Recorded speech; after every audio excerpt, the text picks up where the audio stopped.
Welcome to Chapter 4, Section 3. If you just started a new site and are having problems finding your page on the index on either Google or Bing, we will be covering how to submit your site for indexing. First, let's cover what the Google bot is exactly. The Google bot is simply the search bot software that Google sends out to collect information about documents on the web to add to Google's searchable index. Crawling is the process where Googlebot goes around from website to website, finding new and updated information to report back to Google.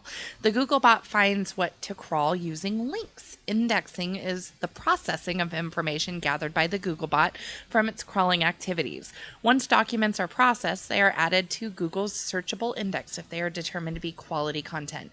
During indexing, the Googlebot processes the words on a page and where those words are located. Information such as title tags, alt attributes are also analyzed during indexing. So, how does the Googlebot find new content on the web, such as new websites, blogs, pages, etc.? It starts with web pages captured during previous crawl processes and adds in sitemap data provided by webmasters. As it browses web pages previously crawled, it will detect links upon those pages to add to the list of pages to be crawled. If you want more details, you can read about them in Webmaster Tools Help. Hence, new content on the web is discovered through sitemaps and links. Now we'll take a look at how to get sitemaps on your website and links to it that will help the Googlebot discover new websites, blogs, and contents. So how do you get your site discovered? There's a number of things that you can do to get your new site discovered.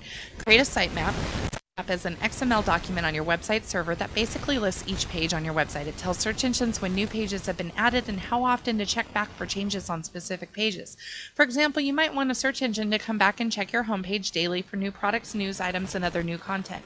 If your website is built on WordPress, you can install the Google XML Sitemaps plugin and have it automatically create and update your sitemap for you, as well as submit it to search engines. You can also use tools such as the XML Sitemaps generator. Submit sitemap to Google Webmaster Tools. This is the first place that you should take your sitemap for a new website. If you don't already have one, simply create a free Google account, then sign up for Webmaster Tools. Add your new site to Webmaster Tools, then go to Optimization and then Sitemaps to add the link to your website sitemap to Webmaster Tools to notify Google about it in the pages you have already published. For extra credit, create an account with Bing and submit your sitemap to them via their Webmaster Tools. Install Google Analytics. You'll want to do this for tracking purposes regardless, but it certainly might give Google the heads up that a new website is on the horizon. Submit website URL to search engines. Some people suggest that you don't do this simply because there are many other ways to get your search engines crawlers to your website, but it only takes a moment and certainly doesn't hurt things. So submit your website URL to Google by signing into your Google account and going to the Submit URL option in Webmaster Tools. For extra credit, submit your site to Bing. You can use the anonymous tool to submit URLs below the Webmaster Tools sign-in. This will also submit it to Yahoo. Create or update social profiles. As mentioned previously, crawlers get to your site via links. One way to get some quick links is by creating social networking profiles for a new website or adding a link to your new website to pre-existing profiles. This includes Twitter, Facebook, Google+, LinkedIn, and Pinterest, as well as YouTube channels. Share your new website link. Once you have added your new website link to a pre or existing social media profiles, share it in a status update on those networks. While these links are no follow, they will still alert search engines that are tracking social signals. For Pinterest, pin an image from the website, and for YouTube, create a video introducing your new website and include a link to it in the video's description. Bookmark it. Use quality social bookmarking sites like Delicious and StumbleUpon. And then create off-site content.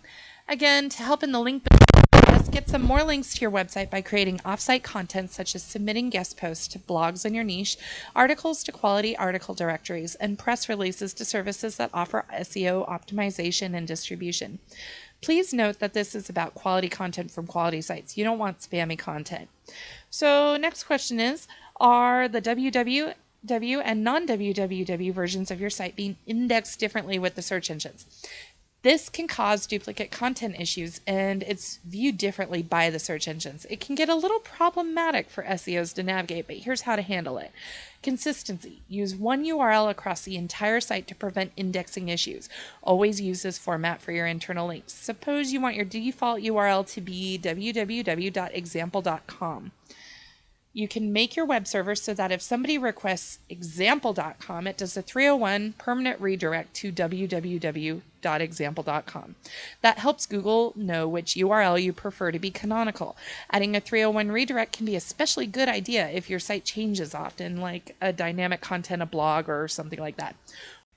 That's it for Chapter 4, Section 3. Next, on Chapter 5, we'll be discussing social media and SEO, localized SEO, secure search, and what to do about those not provided search terms, and a lot more. Thanks for joining us.